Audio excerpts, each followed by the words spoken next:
J'ai eu la chance d'avoir une enfance pas terrible, une enfance minable, parce que je vivais très très mal. Et du coup, au fur et à mesure que le temps avançait, j'essayais de chercher des solutions pour me sortir de cette enfance qui allait pas du tout. Je n'étais pas adapté du tout au système. On disait juste, il faut que tu rentres dans le cadre, il faut que tu ressembles aux autres, il faut que tu apprennes la récitation par cœur, il faut que tu fasses les mêmes réponses que les autres. Et surtout, n'essaie pas de faire le malin, n'essaie pas de te démarquer. Donc je crois que j'ai agacé beaucoup de gens en essayant précisément de faire de l'originalité, que ce soit dans les dessins, que ce soit dans la musique, que ce soit dans tout. Donc j'étais complètement décalé et le système me disait ça va pas. Il y a un proverbe japonais qui résume ça, c'est le clou qui dépasse attire le marteau. Je crois que j'ai toujours essayé de sortir de l'ensemble des clous et du coup je me suis pris tous les marteaux qui traînaient. Mais maintenant je m'aperçois que c'est quand même malgré tout la position intéressante. Sortir du niveau global et essayer de voir au-dessus, est-ce qu'on ne repère pas des choses plus intéressantes.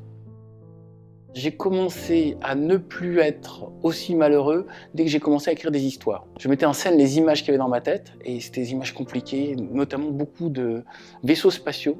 Ma mère avait retrouvé des dessins où, à peu près vers l'âge de 6 ans, je dessinais des vaisseaux spatiaux, et je disais, je vais réunir tous mes copains et tous les gens que j'aime bien, et on va quitter cette planète pour recréer autre chose ailleurs. Et ça a donné bien plus tard le papillon des étoiles. En tout cas, je crois que quand j'ai fait le papillon des étoiles, c'était comme l'aboutissement de ce projet de tout petit enfant.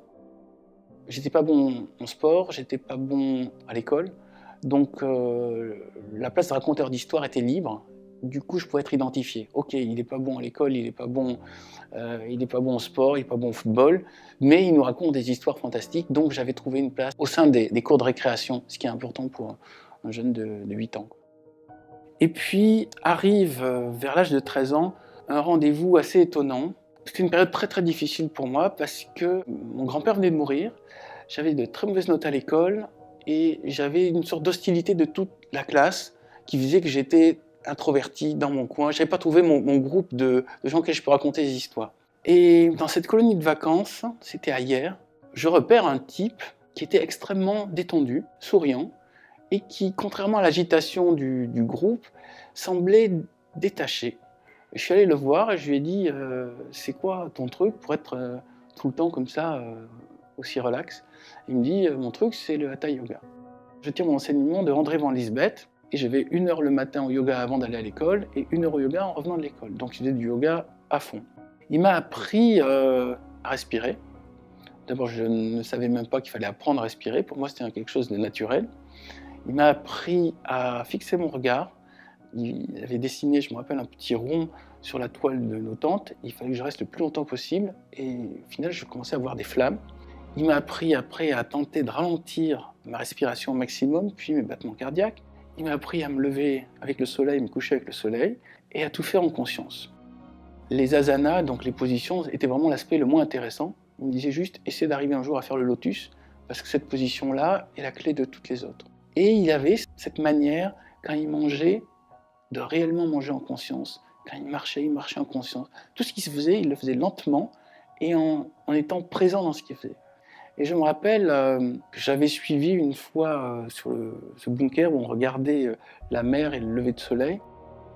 Et j'ai vu à un moment, il y avait un moustique qui était posé sur sa paupière et qui avait enfoncé le dard dans sa paupière. Et il était en position de méditation et il n'a pas bougé. Comme si vraiment il n'y avait plus personne à l'intérieur. Il m'a appris, ou il me semble qu'il m'a appris à faire le voyage astral, c'est-à-dire il m'a appris à faire cette position, à ralentir ma respiration, à ralentir mon cœur et à avoir cette impression que mon esprit sort et commence à voler dans le ciel. Par la suite, ça m'a inspiré les Thanatonautes, l'Empire des Anges, ça m'a inspiré beaucoup de romans. En tout cas, j'ai vu un être humain qui vivait avec une expérience nouvelle que je ne connaissais pas. Et cette expérience me semblait bien au-delà du simple yoga. L'autre élément troublant dans cette expérience, c'est qu'il y a un autre gamin qui, lui, était dans le club karaté, à l'intérieur de la colonie de vacances, qui est arrivé et qui me dit « Dis donc, qu'est-ce que tu fais avec Jacques là, vous partez tous les matins, là, ça énerve tout le monde. » Et je lui dis bah, « Ça peut vous foutre, que ça peut te foutre. » Il me dit bah, « Ça nous fout que vous avez l'air bizarre, le maître et le disciple, là, et puis on ne sait pas ce que vous faites, ça énerve tout le monde. » Puis il m'attrape et il me jette par terre. Et je suis allé voir Jacques, j'ai dit pourquoi il que ça gueule à moi alors que c'est toi qui es le grand maître. Il fait, ben justement, il me dit, t'es à mi-chemin, donc t'es encore accessible à la connerie. Et quand tu auras rejoint mon cap, normalement, ils n'ont même plus envie de t'embêter. Et j'ai compris que dès le moment où on fait la spiritualité, on agace ceux qui n'y sont pas, ou qui sont jaloux, ou qui ont envie d'atteindre ça. Et j'ai compris donc du coup qu'il fallait être plutôt discret. On ne peut pas dire aux gens, vous pouvez le faire, vous devez le faire. On peut juste leur montrer que ça nous fait du bien, et après, ils ont peut-être envie de le faire.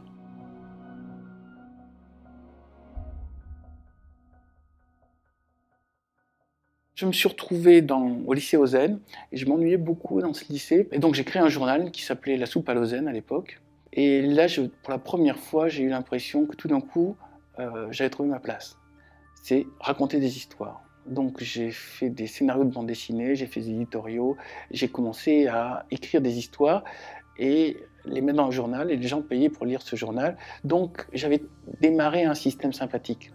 Après, quand je suis sorti de ce lycée, j'ai continué, alors que j'étais en fac de droit, à faire un journal qui s'appelait Euphorie. En droit, je me suis aperçu que c'était pas du tout mon truc. Et donc, j'ai fait la criminologie, qui était du droit qui me semblait plus sympathique et qui pouvait fournir déjà une base pour mes premiers scénarios de polar. Et j'ai commencé l'écriture des fourmis. L'écriture des fourmis, j'ai démarré à 16 ans, ça va me prendre 12 ans à l'écrire, mais c'était une sorte de toile de fond de toutes mes autres activités. Après, j'ai fait une école de journalisme, et vu que je voulais être journaliste scientifique, par chance, il y avait très peu de gens qui voulaient être journalistes scientifiques. Donc quand je suis sorti, j'ai assez facilement trouvé des piges, puis après une place de journaliste régulier au Nouvel Observateur. Le Nouvel Observateur, ça a été une expérience étrange, parce que je découvrais en fait l'entreprise. Et le Nouvel Observateur, ce que j'ai découvert, enfin, c'était comme ça à l'époque, je ne sais pas si ça a changé depuis, c'est qu'il y avait en gros 120 journalistes, et sur les 120, il y en avait 80 qui avaient titre de chef. Donc c'était l'armée mexicaine, tout le monde était chef. Et les 40 qui n'étaient pas chefs, c'est eux qui faisaient le journal et qui bossaient, et qui avaient des salaires les plus minables et la position la moins sécure. Et tous ces chefs ne faisaient rien d'autre que nous empêcher de travailler. C'était très étrange. Notamment, j'étais au service société, j'avais une chef de société qui ne savait ni lire ni écrire, mais qui barrait dans les articles n'importe où. J'aurais pas vécu ça, je ne savais pas que ça existait. Et par la suite, j'ai vu ça dans d'autres entreprises, c'est-à-dire on place des chefs incompétents qui ne servent qu'à stresser les gens en dessous, sans rien produire. Bon, à partir de là, ma vie de journaliste, j'adorais aller sur le terrain, précisément pour ne pas me retrouver dans la rédaction qui fonctionnait comme ça. Et c'était pas la culture d'entreprise. Mon collègue m'a dit, tu prends une dépêche AFP, tu changes la première phrase, la dernière phrase, tu mets un joli titre marrant, voilà, ça fait l'article. Moi, ce qui m'amusait en tant que journaliste scientifique, c'était aller dans les laboratoires, discuter avec les scientifiques, aller mettre mon œil dans le télescope, voir une fusée décoller. C'était un peu un système où tout le monde restait à son bureau et puis se battait. Il y avait des luttes de bureau pour essayer d'avoir des augmentations de salaire, des trucs. J'étais extrêmement déçu. Et je pense que mon inconscient a perçu, c'est pas là que tu vas t'épanouir non plus. Je comprenais pas bien pourquoi il ne m'utilisait pas plus, puisque je proposais plein d'idées. Je faisais la page science, je lançais des reportages. J'avais notamment lancé cette idée à l'époque qui était nouvelle, c'était faire un dossier sur Dieu et la science, c'est-à-dire le rapport entre la spiritualité et la science, qui avait été un grand succès. De même, j'avais fait un grand dossier sur la mort, qui m'avait pris 6 mois, dans lequel j'étais allé voir tous les hôpitaux, des gens qui témoignaient sur les Near Death Experience. J'avais ramené ça, et ça devait faire la couverture du journal. Et une semaine avant que ça devienne la couverture, alors qu'on avait déjà tout préparé, ma chef a eu une sorte de réduction sur les vêtements, qui a fait qu'elle a remplacé tout le dossier sur les Near Death Experience et la mort sur un dossier sur la marque de vêtements qui a offert ces vêtements. Je suis resté comme ça, je me suis dit, attends, tout mon travail part à la poubelle parce qu'on lui a offert des vêtements moins chers. Mais je me suis retrouvé avec cet énorme dossier sur la mort qui m'a après servi comme documentation pour faire les Thanatonautes. Et ils ont fini par me virer, et là j'ai fait un an de chômage dans lequel j'ai terminé les fourmis. Et quelque part, ils ont bien fait de me foutre dehors parce qu'ils m'ont obligé à chercher mon autre place qui était raconteur d'histoire. Et en écrivant les fourmis, je voulais quand même parler de mon expérience de l'Obs, de mon expérience d'entreprise. Je suis arrivé dans une planète où on ne peut pas déployer les ailes, on ne peut pas s'épanouir. Et je voulais en parler, et j'ai trouvé cette loi de Parkinson qui dit, en gros, plus une entreprise grandit, plus elle a intérêt de prendre des gens incompétents, surpayés, et de se débarrasser des gens innovants, sous-payés. Pourquoi ? Parce que les incompétents surpayés feront tout pour maintenir l'entreprise dans l'état où elle est, alors que les innovants sous-payés voudront forcément s'élever au sein de l'entreprise, voire proposer des réformes, ce qui va compliquer la vie de tout le monde. C'est un système qui a été établi, je ne sais pas à quel moment quelqu'un qui a lancé ce mécanisme, c'est un truc qui ne marche pas, mais que tout le monde connaît, donc tout le monde reproduit. Et en posant la loi de Parkinson dans les fourmis, je me suis dit, bon, ben ça règle mon rapport à l'Obs. Ok, ils sont comme les autres entreprises, c'est une entreprise qui, pour avoir de la tranquillité, va se débarrasser systématiquement de tous les gens qui sortent du système et qui proposent des choses nouvelles.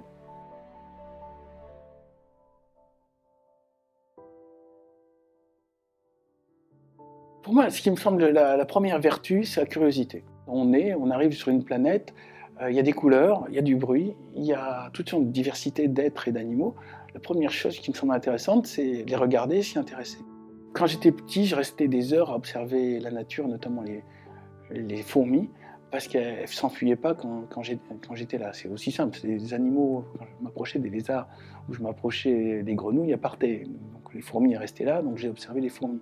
Et à travers mes histoires, ce que j'essaie de dire aux gens, c'est soyez juste curieux. Je n'ai aucune vérité à vous proposer, je n'ai pas de découverte unique ni en science et en spiritualité, mais ce que je vous propose, c'est regardez ce qui se passe autour de vous et oubliez tout ce qu'on vous a dit, essayez de ressentir en vous vos intuitions, votre vérité, et à partir de là, utilisez cet outil, votre propre détecteur d'informations, comme moyen de comprendre le monde qui vous entoure. Les fourmis, en fait, la première idée, c'était les fourmis n'ont pas l'air intéressantes.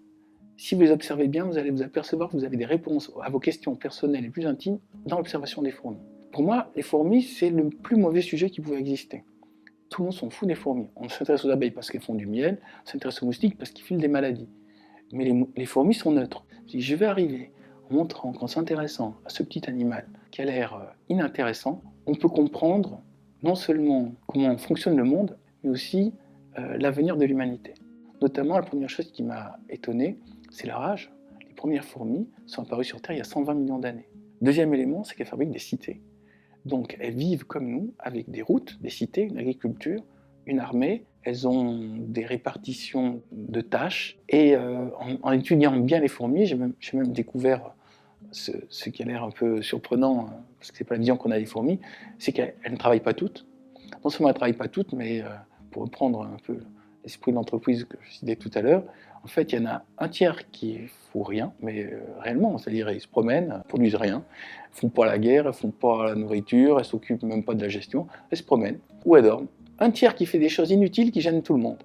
Genre, je déplace une branchette qui va bloquer un passage, qui va faire que tous ceux qui amènent la nourriture ne peuvent plus passer. Et c'est que le dernier tiers qui répare les conneries du deuxième tiers et qui fait tourner toute la boutique. Donc c'est pas du tout un animal parfait, efficace, c'est un animal par contre qui est harmonieux. C'est-à-dire que la fourmilière pense comme un organisme global, il n'y a pas d'égoïsme, chacun a comme intérêt le bonheur collectif. De ces petits êtres peut sortir un enseignement qui va au-delà de tout ce que vous pourrez recevoir juste par un travail intellectuel. Donc observez la nature, observez le monde, prenez un peu de recul et arrêtez la machine de jugement. Peut-être que c'est le seul message que j'ai à délivrer dans mes romans, c'est intéressez-vous au monde qui est autour de vous, comprenez votre propre mode d'emploi pour être le plus en équilibre avec ce monde et déployer vos ailes et révéler votre talent. Le but de votre vie, c'est de savoir qui vous êtes. Point. Après, il y a plusieurs cheminements. Vous pouvez par le travail, vous pouvez par la famille, vous pouvez y arriver par peut-être des spiritualités. Le plus tôt on se pose la question, au fait, qui suis-je et qu'est-ce que je fais là et quel est mon potentiel, le plus tôt on a une chance d'être heureux parce qu'une fois qu'on l'a compris, on va pouvoir développer ce potentiel. Je crois que j'étais un enfant plutôt peureux et donc chaque fois qu'il y avait le choix j'y vais ou j'y vais pas, j'étais plutôt dans j'y vais pas. Et c'est quand j'ai commencé à créer le journal et à prendre des initiatives que je me suis dit finalement chaque fois que je prends l'option j'y vais, j'ai plutôt des récompenses sympas et pour l'instant j'ai pas eu de gros embêtements. Donc à partir de là j'ai commencé à surmonter ma peur et me dire même si je me plante c'est pas grave. Et maintenant à mon âge je me dis j'aurais dû en prendre encore plus de risques et je conseille aux gens quand je fais des conférences je leur dis allez-y, si le train ralentit et que vous pouvez monter dedans n'hésitez pas à monter, quitte à vous tromper, quitte à avoir une mauvaise expérience, mais au moins vous aurez appris. Le pire c'est de ne pas apprendre. c'est de ne pas savoir, et à force de vouloir se protéger, de rater les expériences. Quand on regardait un film, le héros, c'est celui qui prend des risques et qui réussit ou qui ne réussit pas. Mais si le héros il restait chez lui à regarder la télé en attendant que la vieillesse et que ses points de retraite s'accumulent, on ne va pas s'intéresser au film. Pour être le héros de son film, il faut lutter contre l'adversité, prendre des risques, aller de l'avant et se dire surtout, peut-être cette idée, faire de sa vie un roman. Il faut que ça soit un roman agréable à lire, donc on a intérêt à ce qu'il y ait des péripéties, et pour qu'il y ait des péripéties, il faut prendre des risques. Pour moi, l'idéal, ce serait qu'il y ait 8 milliards d'êtres humains créatifs qui s'amusent tous autant que je m'amuse, à savoir qui fabriquent des mondes, qui fabriquent des personnages, qui ouvrent des perspectives, qui proposent des idées pour un monde meilleur, et qui au final communiquent les uns avec les autres pour s'enrichir mutuellement l'esprit. En tout cas, si on fait que suivre le projet du système, donc savoir les parents qui nous disent faut que tu te maries, que tu fasses des gosses, l'école qui nous dit il faut que tu trouves un boulot, que tu ne sois pas au chômage, et après l'entreprise qui nous dit faut pas que tu demandes une augmentation de salaire, sinon tu ennuies tout le monde et les autres vont faire pareil, et puis il faut que tu fasses comme les autres, que tu n'essaies pas de faire le malin. Puis après, on meurt. Et je vais dire so what? Et alors? Bon, tu as fait ce qu'on t'a dit de faire, est-ce que tu es épanoui? Est-ce que tu es heureux? Est-ce que tu as l'impression que tu as utilisé ta vie au mieux de tes possibilités? Et à côté de ça, on peut très bien ne pas avoir de famille, ne pas avoir de travail, c'est plus compliqué, c'est moins confortable. Puis piger comment fonctionne le monde, être dedans, s'épanouir, être créatif. Je souhaite à tous mes lecteurs, à toute l'humanité, d'avoir une vie qui a un sens. Et ce sens n'est pas l'argent, et n'est pas le pouvoir, et ce n'est même pas le confort. Ça aide à trouver le sens de sa vie, mais pour chacun, la recette est différente. Et il n'y a qu'en s'interrogeant soi-même et en cherchant au plus profond de son inconscient qu'on peut avoir une réponse.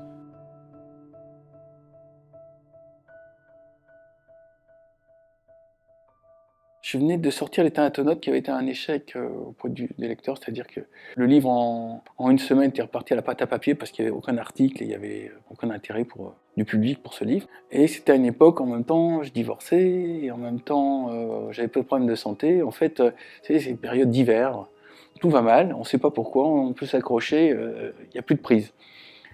Et j'avais une amie, Marie-Pierre Planchon, qui m'a dit il faudrait que tu rencontres ma médium, qui s'appelait Monique Parent-Bacan. Et je me retrouve devant une dame et elle commence à parler des anges, des archanges, tout ça, et puis moi je m'endors. Et à la fin, Marie-Pierre, elle me dit alors qu'est-ce que t'en as pensé?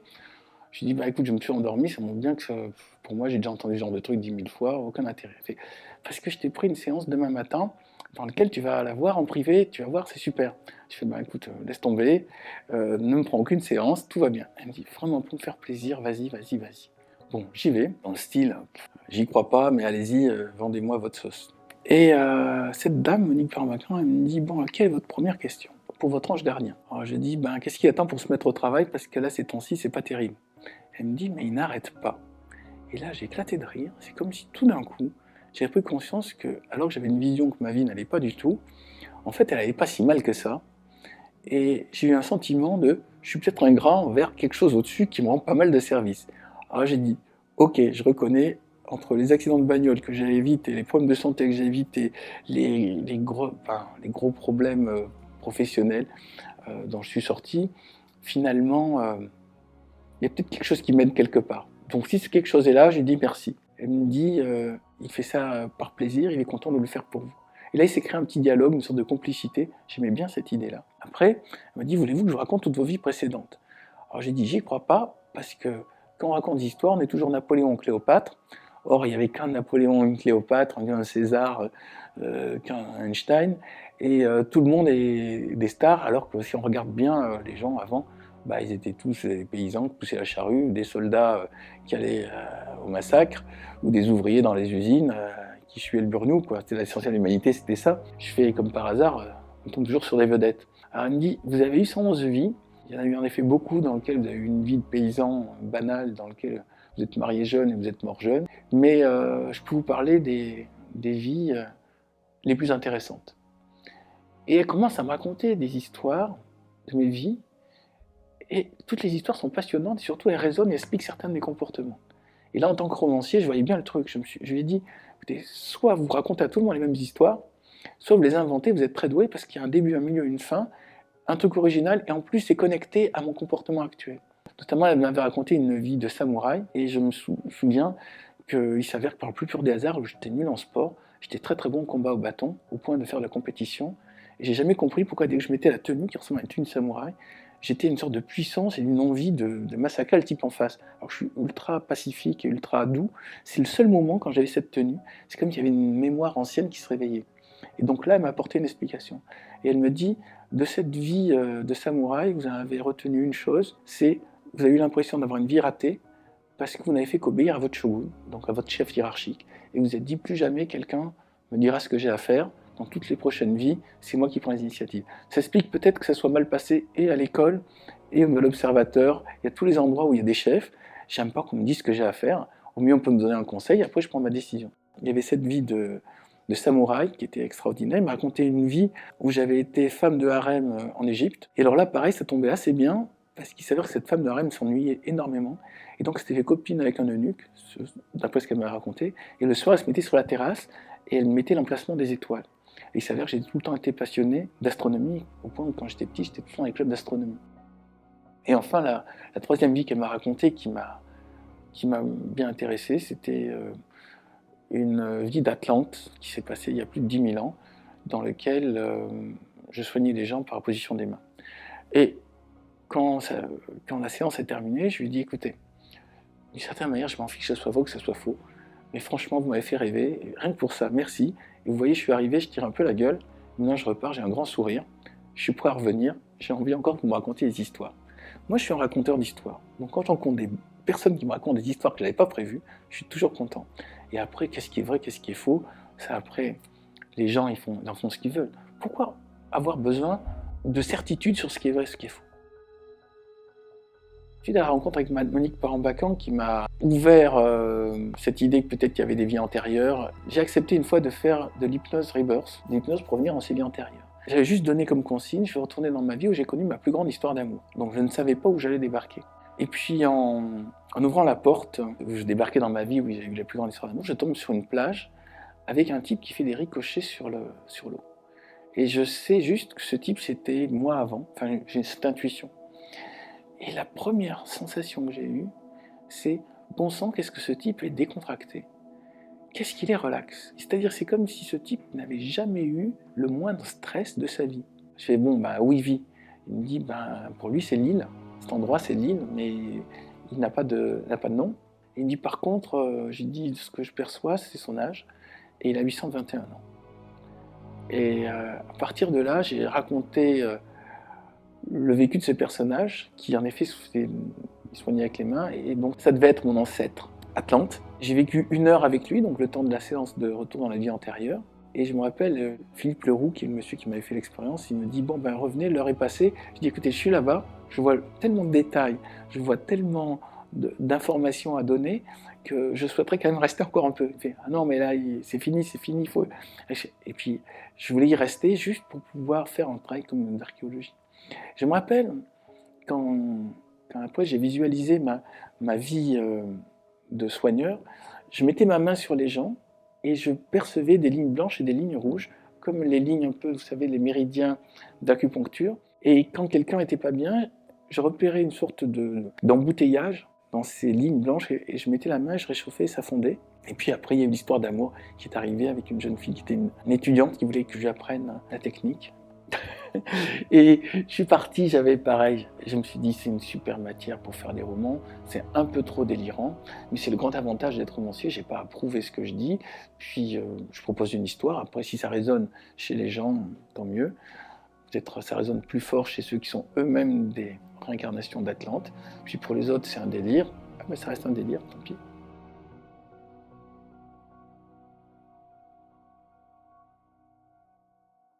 Il y a une position que je trouve intéressante au niveau de la spiritualité, ça s'appelle agnostique.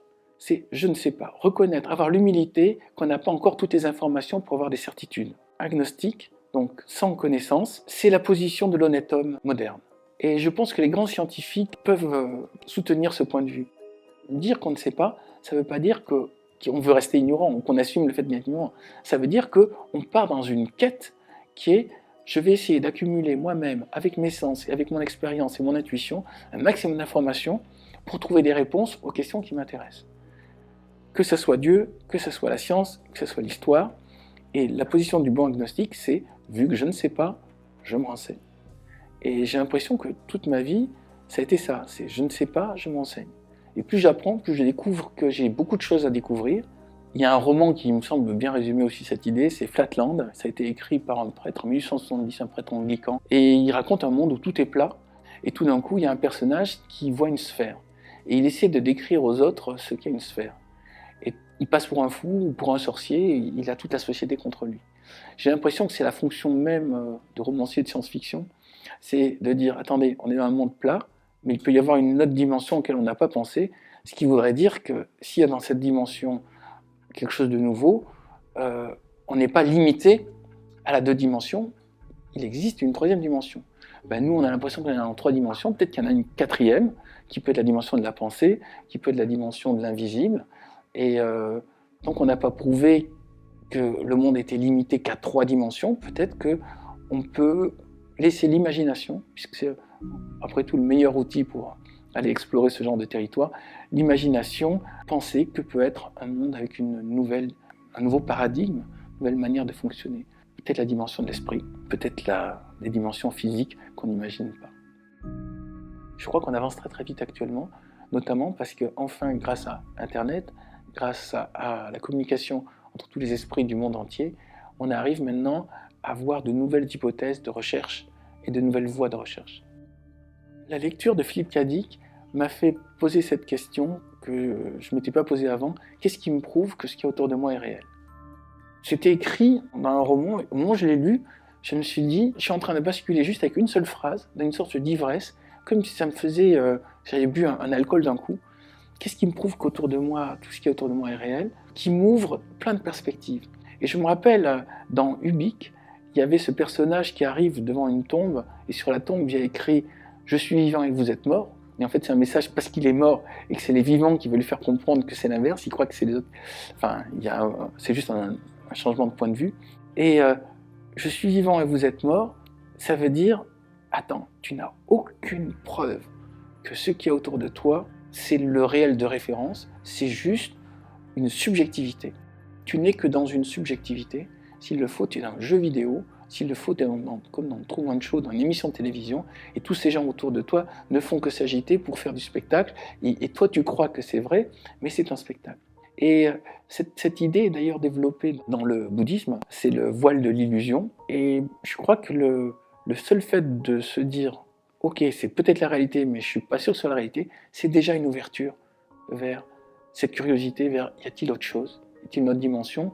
Et si ce n'est pas la réalité, ce n'est pas que ça, qu'est-ce qu'il y a dans les coulisses? Qu'est-ce qui régit ce système? Quelle est la dimension de complexité de conscience au-dessus? Qu'est-ce qui peut être plus large, plus fort, plus puissant que la pensée humaine qui le transcende et qui lui permettrait de s'élever? La spiritualité, c'est juste ça, vouloir atteindre le niveau de conscience au-dessus, une fois qu'on a compris dans quel niveau de conscience on est. Vouloir imaginer la dimension espace-temps supérieure, une fois qu'on a compris dans quelle dimension espace-temps on est. Et les romans de science-fiction peuvent permettre de faire ça, je pense encore mieux que les religions.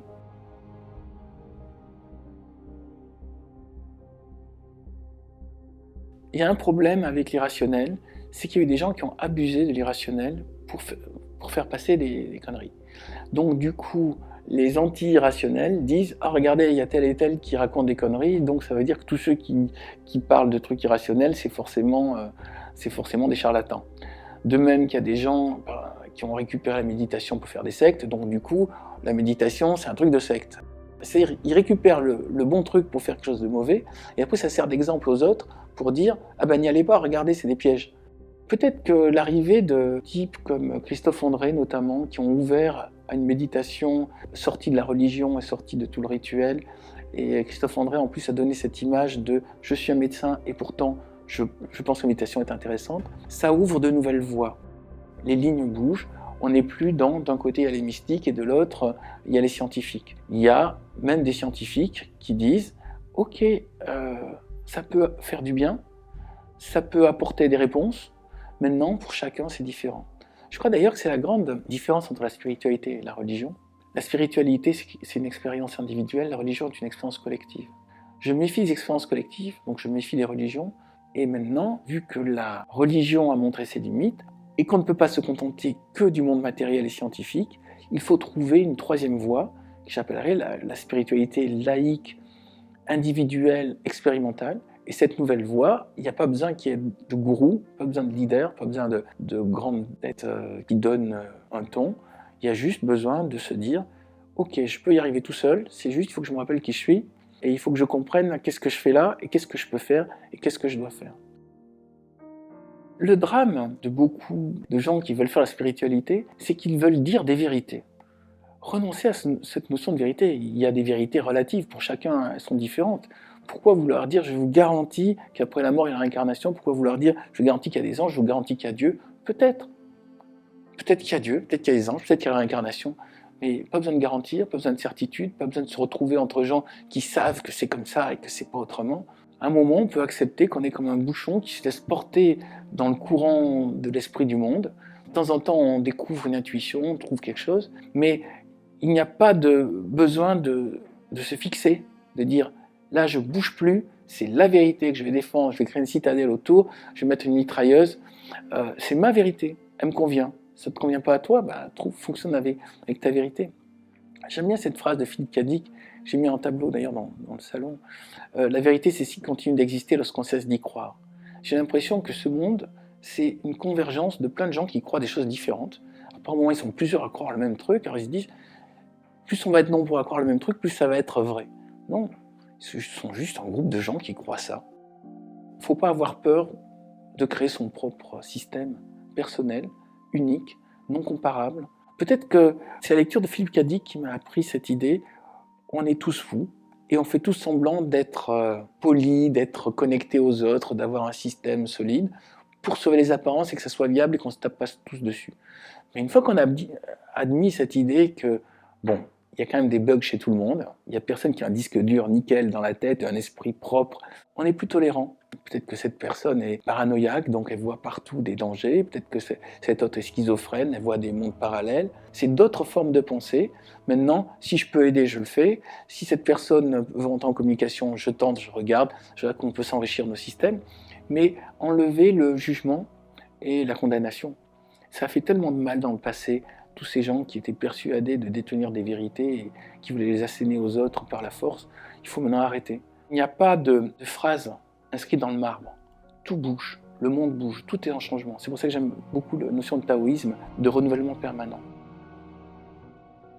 J'en reviens à une phrase qui m'a l'air la clé de notre époque, c'est tout est relatif. Tout est relatif dit par Albert Einstein qui m'a l'air un visionnaire, en tout cas un esprit lumineux.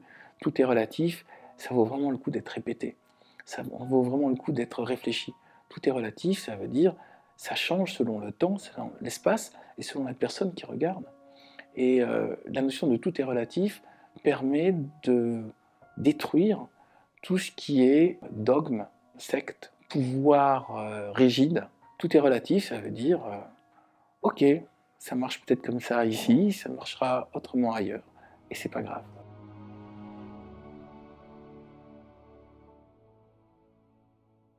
Vers l'âge de 8 ans, j'ai commencé à avoir des crises.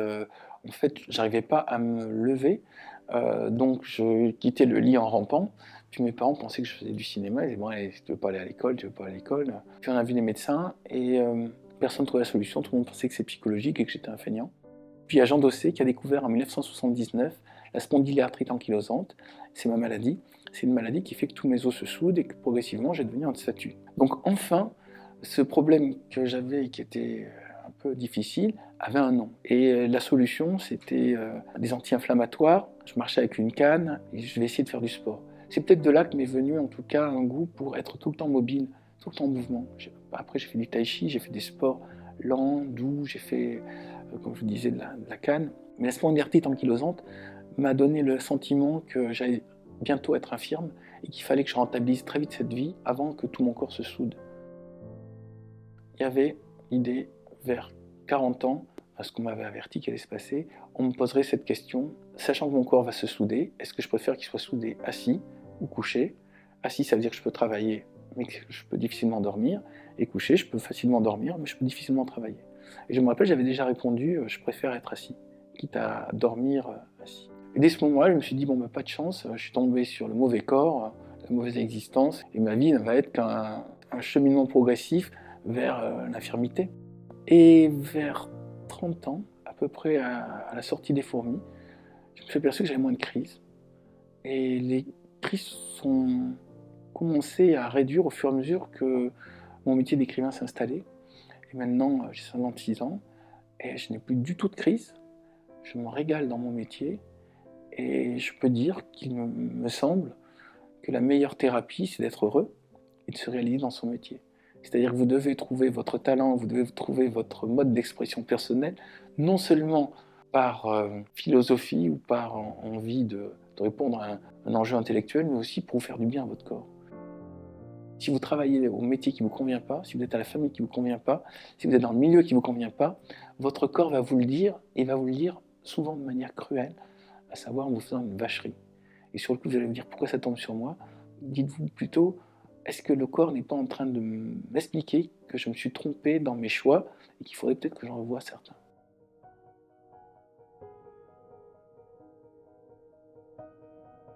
Quand on est paumé, je n'ai pas de meilleure solution que le retour à la nature. Je crois que c'est une énorme prétention que de penser que nos problèmes sont importants. Ce sont des problèmes d'humains dans une société, avec des problèmes sentimentaux, des problèmes familiaux, des problèmes d'argent ou des problèmes de reconnaissance. C'est que des problèmes de rapport aux autres humains. Et dès le moment où vous rentrez dans une forêt, que vous marchez dans la forêt, vous voyez les arbres, ces foisonnements de feuilles, ces herbes, vous comprenez qu'on est des animaux au milieu d'une nature, et cette nature n'en a rien à foutre qu'on n'ait pas eu d'augmentation de salaire, qu'on ait été largué par sa copine, ou qu'on soit dans un endroit qui est trop bruyant, où on se dispute avec ses voisins. La nature nous rappelle juste, on est des êtres vivants, au milieu d'un système vivant, et c'est déjà extraordinaire. Et moi je sais quand j'ai des copains qui me disent « Ah là là, je vais pas bien, je fais une dépression », je leur dis « Promène-toi en forêt, respire, et puis regarde tout ce qu'il y a autour. » Et il y a un moment, la nature a cette puissance de nous guérir de tous nos problèmes psychologiques. C'est juste qu'on la sous-estime, comme on sous-estime les fourmis, comme on sous-estime une machine de jugement. On a décidé que la nature était quelque chose qui doit être dompté. On doit transformer les forêts en jardins. On doit transformer le monde sauvage en monde civilisé. Mais ce monde sauvage est beaucoup plus intéressant et beaucoup plus puissant que notre monde civilisé. Le monde civilisé, c'est qu'une convention. On a décidé que les maisons devaient être droites, on a décidé que les rues devaient être comme ça, que le métro... C'est des conventions entre êtres humains. La nature, c'est beaucoup plus puissant. C'est des équilibres entre plein de formes de vie animale qui se complètent et qui s'enrichissent mutuellement. Et au moment où on se promène dans la nature, au moment où on marche dans la forêt, on profite de ça. Les énergies de la forêt ne sont pas dans le jugement de nos vies, ils sont juste dans « tu es une énergie au milieu d'autres énergies, des plantes, des animaux ». Et tout ça participe à un équilibre global. Tous ces systèmes se complètent les uns les autres. Et la grande erreur serait d'éliminer des espèces. Ce qui se passe actuellement, c'est en détruisant les forêts, on détruit des espèces entières, et du coup on crée des déséquilibres. Quand on se connecte à la nature, on devient automatiquement humble. Et je crois qu'on se rend bien malheureux à ne fonctionner qu'avec le mental, et à oublier qu'on va vivre ce qu'on va vivre, mais qu'on est là pour apprendre. J'aimais cette idée aussi, tous les problèmes peuvent se résoudre par la géographie. Bouger, ne pas rester au point où on vit le stress. Se déplacer pour regarder. Tous les problèmes qui sont au point A ne seront pas pareils quand vous serez au point B. Donc le tour du monde est la solution de toutes les dépressions et de toutes les envies suicidaires. Et le fait de se promener en forêt est la meilleure manière de surmonter ces crises d'angoisse ou ces peurs. Par contre, par moment, il faut rester longtemps en forêt pour bien bénéficier de toute l'énergie des arbres, toute l'énergie de la nature, et bien se rappeler qu'on n'est qu'un petit être sur une grande planète, que l'un des objectifs est d'évoluer soi-même et que toute notre espèce évolue.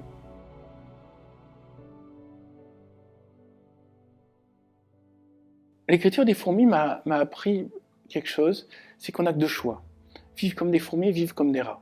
Les rats, qui sont une espèce très bien adaptée à notre monde, fonctionnent avec un système qui est élimination des faibles. Donc quand un rat est malade, il se fait bouffer par les autres. Quand une mère accouche, elle doit défendre ses enfants pour que le père ne les mange pas.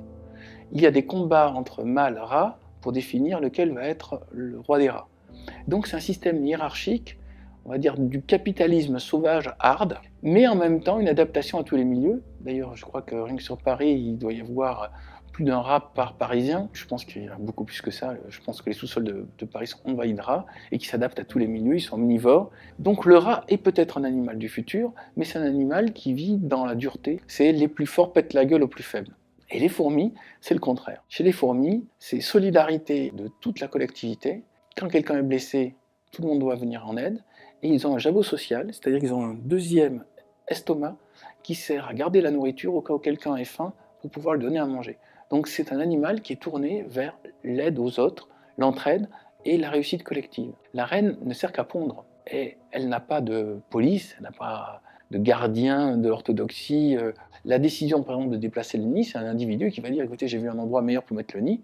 Il n'a pas besoin d'avoir passé des diplômes, il n'a pas besoin d'avoir fait HC. Il arrive, il propose l'idée, et puis les gens se disent, ah ouais, tu veux le mettre où? Bah, je voudrais mettre toute la ville, qu'on la mette un peu plus loin, parce qu'il y a plus de gibier, et puis il y a de l'eau dans le sous-sol.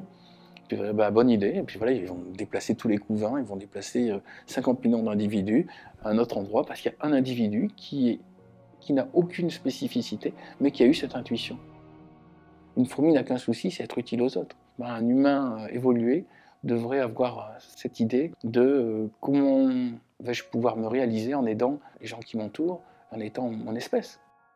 Tant qu'on est dans le système, tant qu'on est dans la foule des moutons qui avancent, on a des difficultés à créer et on a des difficultés à comprendre comment être le plus utile aux autres. Donc il y a un moment, ça vaut le coup de faire un petit pas de côté, de laisser avancer le troupeau et on se dit, au fait, qu'est-ce que je pourrais faire vraiment de bien? Comment trouver ma meilleure place dans le troupeau? J'aime bien cette phrase du mathématicien Gödel, pour comprendre un système, il faut s'en extraire. Je crois que c'est l'une des clés. Vous voyez, tout à l'heure je vous parlais de l'Obs, pour comprendre l'Obs, il fallait que j'en sorte. Pour comprendre le système littéraire, il faut que j'en sorte. Pour comprendre ma société, il faut que j'en sorte. Et une fois que j'ai fait ce petit pas de côté, que je vois bien avec perspective comment avance le troupeau et comment fonctionne le système, je peux d'autant plus l'aider. Mais tant qu'on est dedans, le nez dans le guidon, on ne voit rien, on ne comprend rien, et on est tenté de dire « fais comme moi et n'essaie pas de faire le malin, et tu vois bien que j'avance, donc ça ira, t'en fais pas. » Il y a un petit prix à payer pour faire un pas de côté et sortir du système. Le système n'aime pas que les moutons sortent du troupeau, il y a des chiens qui sont là pour mordre les mollets, pour dire « attends, pourquoi tu sors du troupeau là? Arrête de faire le malin, fais comme tout le monde, tu vas voir, ça va marcher. Tes parents ont fait ça, tu vois que c'était bien, et ta compagne et tous tes amis font ça, pourquoi tu veux faire un pas de côté?